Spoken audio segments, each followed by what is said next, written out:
Hola, ¿cómo les va? ¿Cómo están ustedes? Muy buenas noches. Iniciando, uno dice iniciando porque usted sabe que en el mes de marzo comienzan muchas cosas y este es nuestro 13º año consecutivo en la televisión pública. Y para nosotros, por supuesto, es una fiesta siempre hablar de libros, hablar de teatro, hablar de cine. Y si de teatro se trata, parece un trabalenguas, cumplió 82 años. Y les digo la verdad, cada día actúa mejor. Nuestro entrañable Alfredo Alcón retomó las funciones de filosofía de vida después de un problema de salud. Y ahí está, junto a Claudia Lapacó y Rodolfo Eván, con dirección de Javier Dolte, haciendo un excelente espectáculo donde Eván muestra una vez más su talento interpretativo. O sea que estamos recomendando esta obra, como también recomendamos Lluvia Constante, con dos actuaciones notables, ahí están en pantalla.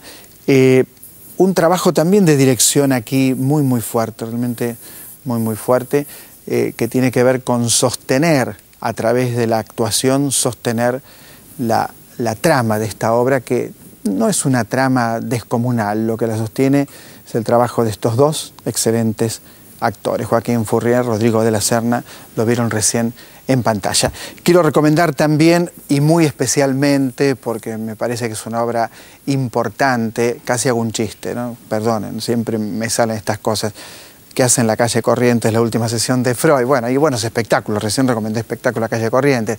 En la última sesión de Freud tenemos un trabajo de Jorge Suárez memorable, verdaderamente memorable. Es Freud.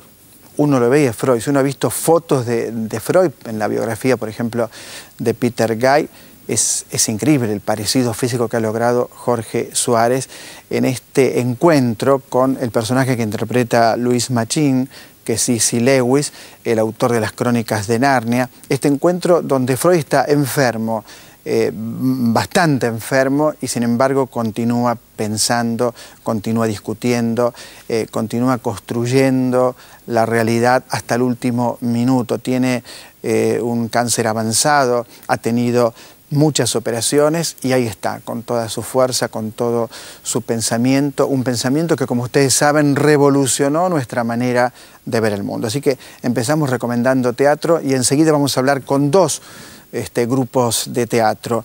Uno que hace La Cita, un espectáculo imperdible, realmente imperdible en el Kafka, y otro que hace Guardapolvos en Timbre 4, esta sala entrañable también de Tolcachir. Quiero contarles que tenemos la experiencia dramática, parece un programa de teatro, pero juro que no lo es, de Sergio Cheifek, un autor que admiro mucho desde que leí Los Planetas, desde que leí Boca de Lobo. ¿Por qué? Porque crea un mundo propio. Uno en este libro va a encontrar los fenómenos de la percepción, los fenómenos del recuerdo, cómo nos apropiamos de la realidad, de qué manera miramos la realidad. Es un libro excelente, la experiencia dramática, seguir la historia de Rose y de Félix caminando por la ciudad. ¿Cuál es el teatro en el caso de la obra de Chekhov? La ciudad, ese es el teatro. Y nos visita alguien que no conocía, Rodrigo Rey Rosa, y quiero hablar especialmente de Rodrigo Rey Rosa porque aquí hay una ladrona de libros. O sea que vamos a hablar de una ladrona de libros y vamos a hablar también de con quién vive esa ladrona de libros y qué significa este personaje en una historia que uno la lee muy fuerte. Y como siempre digo, los libros, el teatro, las muestras, el cine tienen que ver con la vida.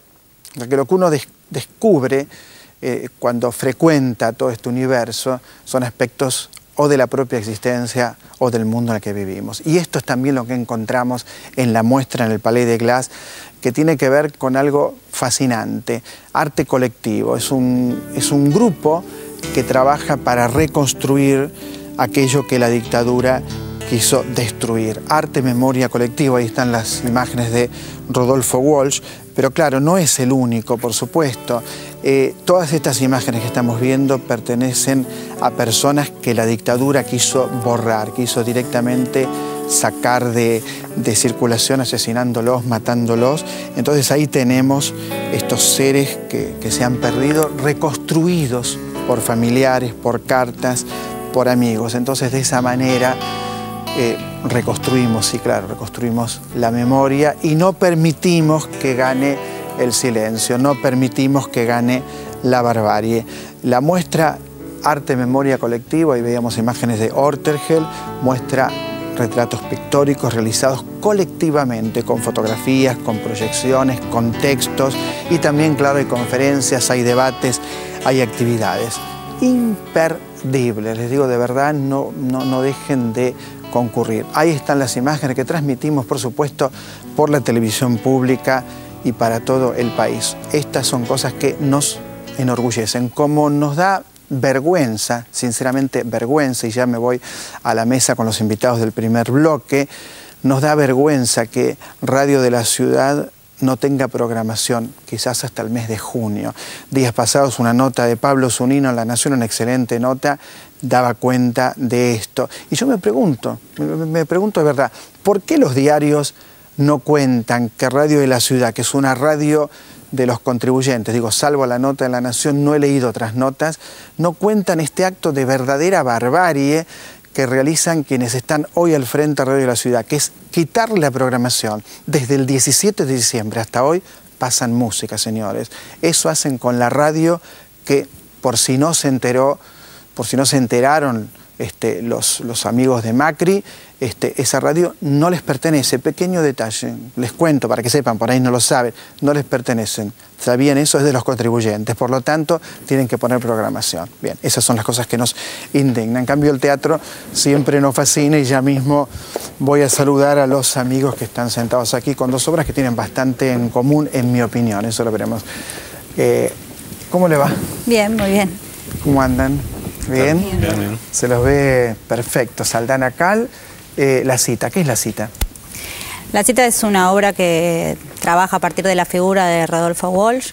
Cuenta un poco la intimidad de este hombre, que tal vez nosotros conocemos más desde su accionar político muchas veces, o su carrera de escritor, pero trata, en lo que tratamos en la obra, es de imaginar cómo pudo haber sido este Walsh en la intimidad, junto a su mujer, junto a su amigo editor, con las problemáticas que lo atraviesan y que atraviesan también toda una época, ¿no?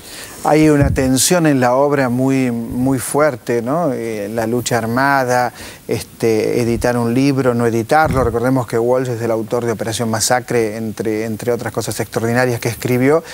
Y en el teatro te vi idéntico a Walsh, Mariano Sperati. Aquí ya no, o sea, ya no puedo decir está igual a Walsh.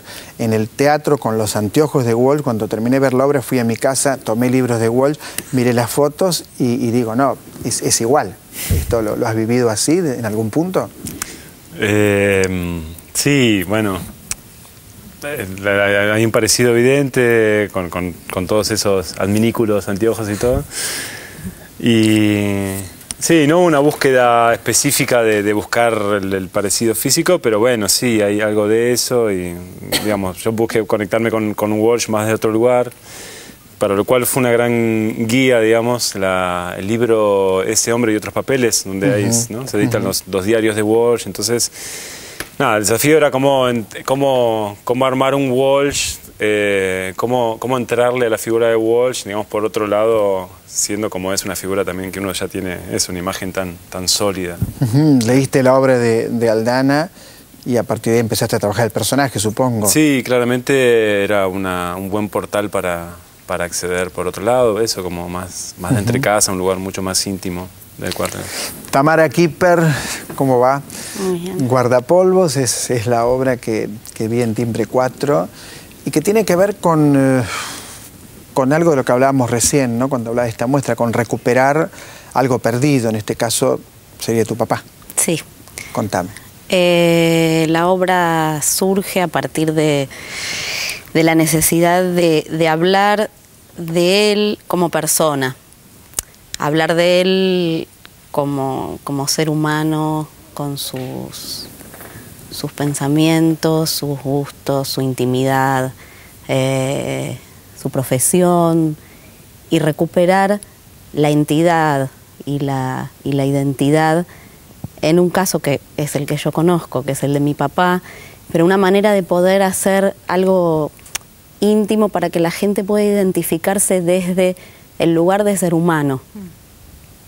Poder entrar en, bueno, una vida que después pasó lo que pasó, pero poder entrar en ese lugar de humanidad. Si no, es como una cosa general el tema y uno se olvida que hay gente atrás y familia y... Bueno, lo singular. Exacto. ¿En qué momento desaparece tu papá? En el 77. 77. Sí, se lo llevan de la guardia de Boulogne, donde él trabajaba, era médico.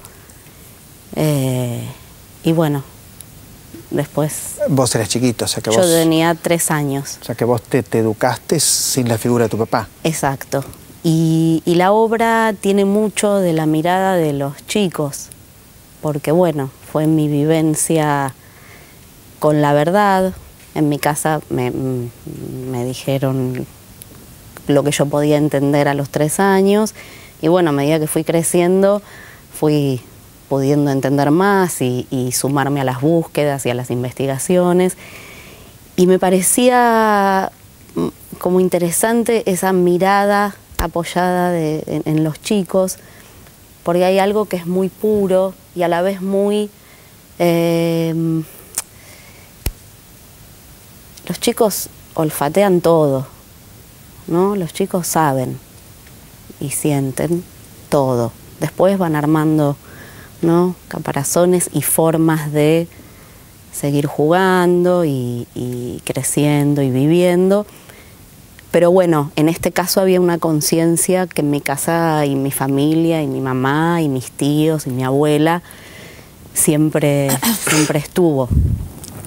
Y un espacio importante preservado para que los chicos sigamos jugando. Y esos guardapolvos también, Marina Montes. Sí. ¿Qué es Guardapolvos, esta obra de teatro de Tamara? Tenemos las autoras y las directores, ¿no? Porque claro, Aldana también es directora y actriz también, ¿no? Sí. No en esta obra. No en esta obra. ¿Qué pasó con esto? Bueno, es esto que dice Tami. Quizás también nosotras, bueno, desde nuestro lugar de actrices de la obra, también intentamos volver lo más particular posible todo lo que pasaba, como no intentar tampoco en los ensayos hablar del tema, sino tratar de estar atravesadas por eso, pero que pasen otras cosas. Y desde ese lugar, junto con Tami, construimos los vínculos entre nosotras, de manera particular, son ficticios,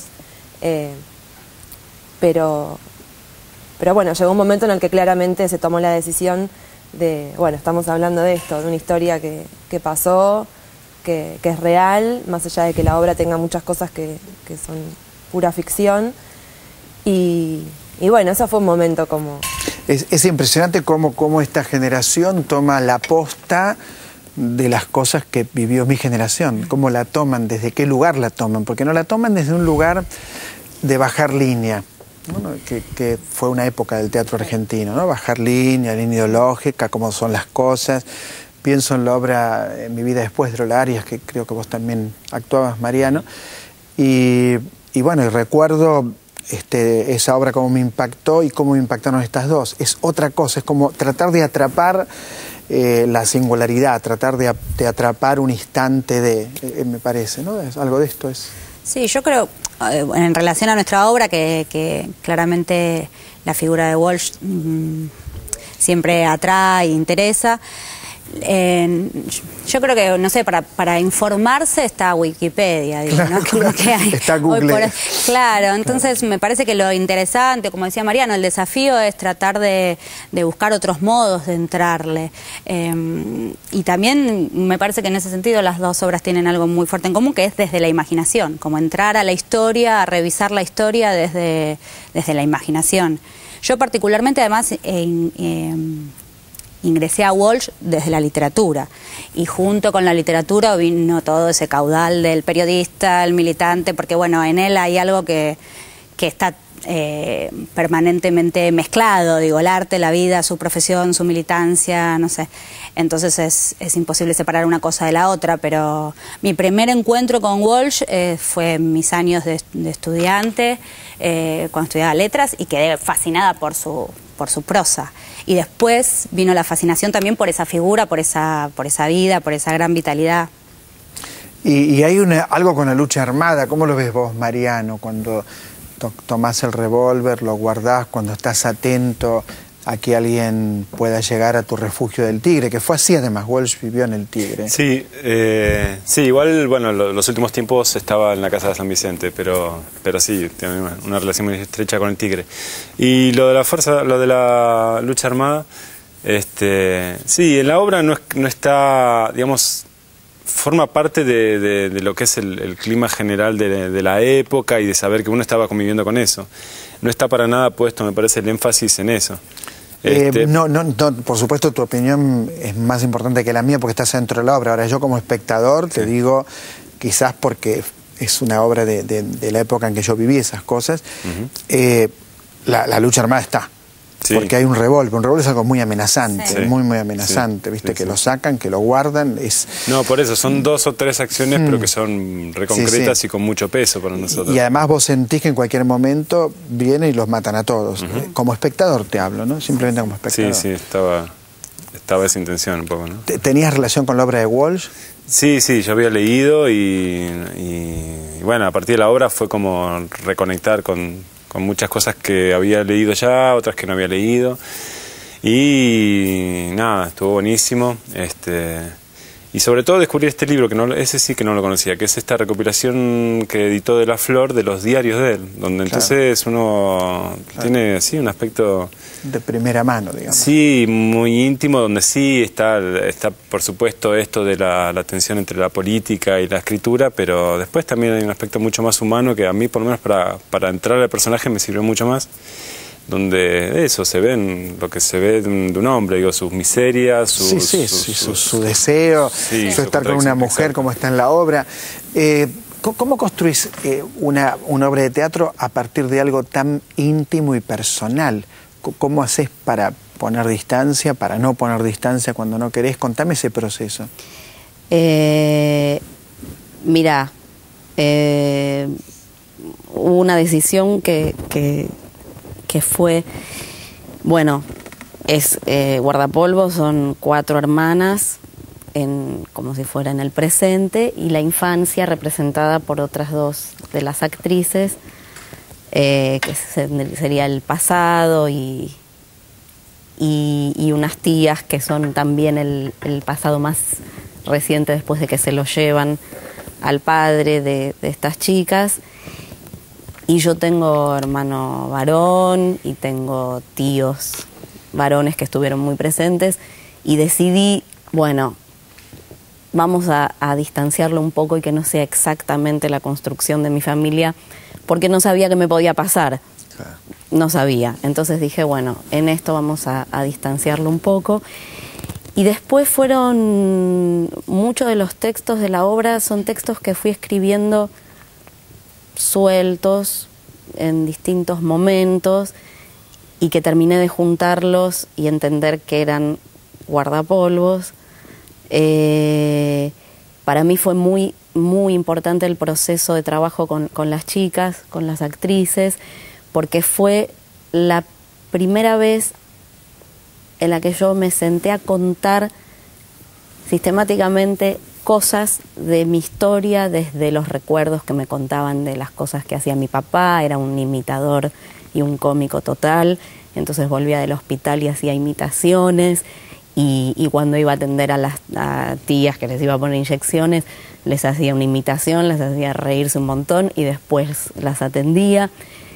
Desde las búsquedas, desde la visita a los antropólogos forenses, como fue compartir todo con ellas, que no eran mi familia, que no eran mis amigas, nos conocíamos, pero esa fue la primera apertura y eso fue muy importante, porque yo necesitaba como directora que ellas pudieran, como cualquier director, pudieran apropiarse de los personajes, de alguna manera poder sacarle el peso que la historia de la dictadura tiene para poder actuarlo, para poder hacer seres humanos lo más humanos posibles, para que la gente se pueda identificar. Entonces ese ablande, y yo les pedía pregúntenme todo, a mí es lo que necesitamos los de nuestra generación, porque toda la primaria mía fue entre dictadura, posdictadura, pero... Y en el colegio mentía, supongo. Por supuesto. Se fue de viaje, falleció, no sé. Inventando. Sí, enfermedades y muertes toda la primaria, porque desde chiquitito tenías esa conciencia de preservarte, sabes que no puedes hablar en cualquier lado, en tu casa sí, afuera no. Eso está en la obra, como entre juegos también todas estas mentiras que fuimos inventando. Entonces hablar con ellas, empezó con ellas y después empezó con la gente que la viene a ver, ¿no? Siempre se queda alguno que te cuenta una historia y al final estás hablando espontáneamente del tema, cosa que nuestra generación, cuando éramos más jóvenes, no. El día de que la vi había un muchacho que lloraba mucho, muchacho joven, la segunda fila creo, lloraba, y digo, me impactó. ¿Cómo se llamaba tu papá? Luis Saúl Kipper. Luis Saúl Kipper. ¿Y ahora estás embarazada? Sí. Bien. ¿Nena o nene? Nena. Bien. O sea, bueno, diste vuelta a la historia absolutamente, ¿no? ¿Te gustó trabajar en la obra, Vanina? Sí, me encanta. ¿Te encanta? ¿Días y horarios de función? Lunes, 21 horas, en Timbre 4. Lunes, 21 horas, Timbre 4, México. México 3554, en Boedo. En Boedo, México 354 en Boedo. Además, Tamara es una excelente actriz de la familia Coleman y de El Violín, ¿cómo era? El viento en un violín. El viento en un violín. Aldana, días de función. Jueves a las 21 horas y el teatro es el Kafka, Lambaré 866. Jueves 21 horas, Lambaré 866.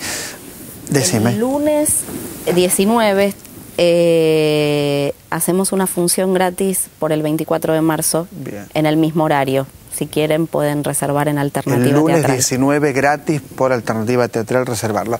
Bueno, se me terminó el tiempo. Gracias a los cuatro, realmente gracias. Y a usted le digo, las dos propuestas son excelentes. Le pido, hágame caso, no se las pierda. Las dos son excelentes. Enseguida regresamos. Esto es El Refugio por la Televisión Pública.